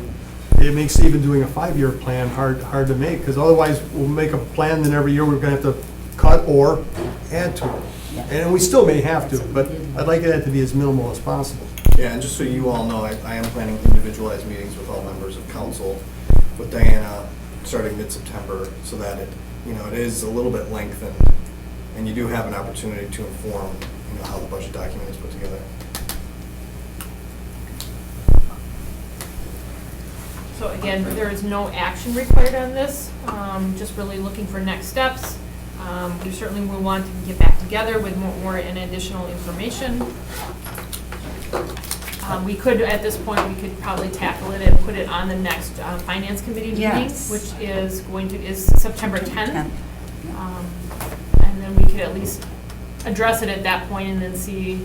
So that would be probably my recommendation, that I can bring back some of this funding source information to Yes. our September 10th meeting. Okay, That's so a good at idea. September 10th, one of the items will be funding sources. For the capital improvement. So, looking- and then we can kind of see, it's hard to prioritize without even knowing Okay. how much we have. Well, And then, Right, I mean, if we go into budget season saying, we got to make $1 million in cuts, at least I now have a better understanding of where we're looking at bonding and what we're looking at for capital improvements, and then unfortunately, we're going to have to make some tough decisions. But, and I think getting the input from the department heads right. as far as priorities is going to be, Well, and I guess I would ask the department heads to start thinking, looking at your 5-year budget, seeing if you can massage something from 1 year to the next. The other thing is, the only problem is if you push things to the last year, you know what's going to happen that last year. But if you could kind of prioritize what like 1 through 5, what you really want, or 1 through 5, what you could live with not having within the next 5 years. And again, remember, this is a working document, so the one that you saw a month ago was 2019 through 2023. It has now been updated. Now you're seeing the 2020 to 24, Right. so we've added a year. No different by the time we get into 2021 budget, you're going to start getting, you're going to see that additional year added on. Right, It'll because be working fire document. could have some information on leasing, Right, which and might then help. this could The change. PD is gonna have some information on increasing the cost of their fleet, but also if they don't get a new building, what's it gonna What cost else? to Yeah. to Right, maintain the current building? Right. So, Sure. again, that's information we have to have, and we have to be able to understand it. So, Veronica, Kathy, you got anything else? oh, wait a minute. What? The new evidence storage facility. I didn't see any of that in here. What evidence storage facility? are we What- discussing? Well, we're have or will be destroying the one on Quincy Street, and we've got the one on Broadway Street that's Correct. supposed to be temporary. And temporary means to me, at some point, we're planning on building a new one, which I had heard might be on the Far East Side. I've heard that too, but I'd have to defer to Director Grenier. Well, and again, that's something I think we. Well, we were looking at potentially having to pull a trigger faster than what we could have gotten into Badger. That's where the Far East discussion came up. Well, I think that would behoove you to have that somewhere within your plan, even if it's part of a 10-year plan. Sure, sure. And I think the expectation was potentially as part of the new police building, A lot, evidence storage was gonna be.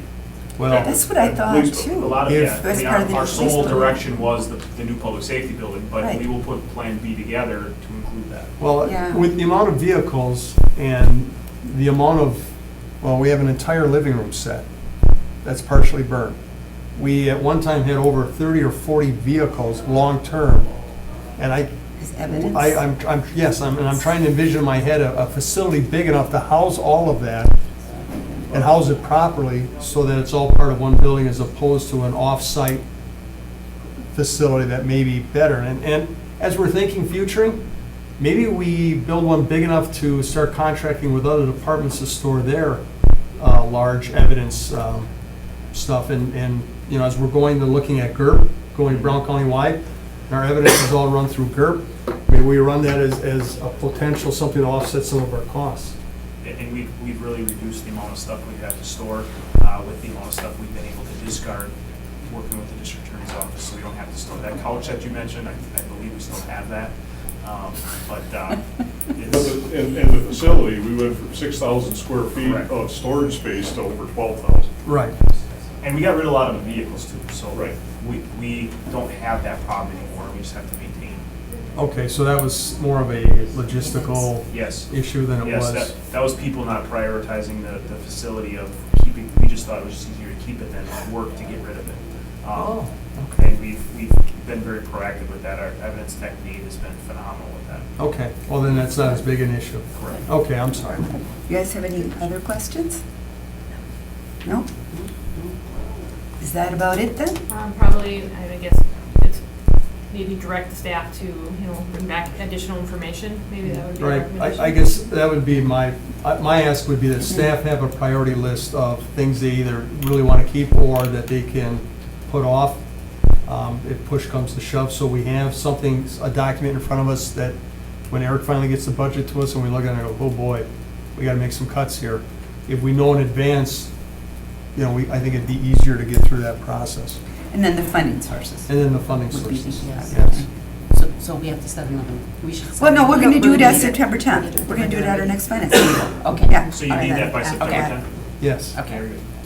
Well, I don't I know. don't know if you need that. I don't know if you need his pieces yet quite by September. No, no, I no. think, no, we don't need your piece. We need I the would like to funding. have your add-on Yep, to the fleet and the cost of maintaining the current building for the next 5 years. we can do that.